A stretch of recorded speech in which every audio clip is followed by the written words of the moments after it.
Rytais aš spėju viską.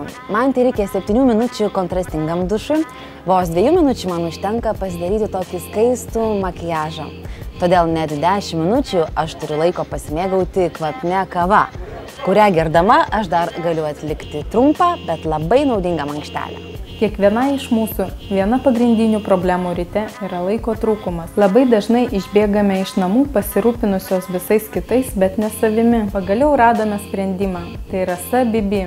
Tai yra tikras grožio efektas. Spėsite ne tik tinkamai pasirūpinti savo veido odą, bet ir mankštą padaryti. Net 5 metus kurtas ir tobulintas specialiai lietuviškai odai skirtas SBB kremas yra išskirtinė naujovė. Jis ne tik lengvai tonuoja, bet ir intensyviai drėkina, nes yra prisotintas hialurono. Kosmetikos priemonėje esantis migdolo aliejus pasižymi ypatingomis minkštinamosiomis savybėmis. Į formulę taip pat buvo įvestas vitaminų kompleksas bei taukmedžio sviestas, kurie yra puikūs antioksidantai. Sveiki, esu kalanetikos trenerė Gintarė.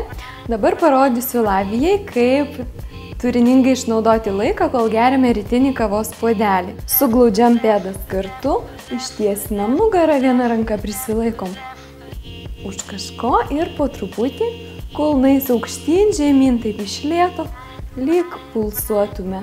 Išlaikom kelius tiesius, nugarą taip pat, kol pajausim blauzdų raumenį. Nuleidžiam kulnus, kitas pratimas šlaunies priekiniai daliai, pakeliam vieną koją pirmin, pirštukus įtempiam, kelis lenktas ir po truputį pulsuojam.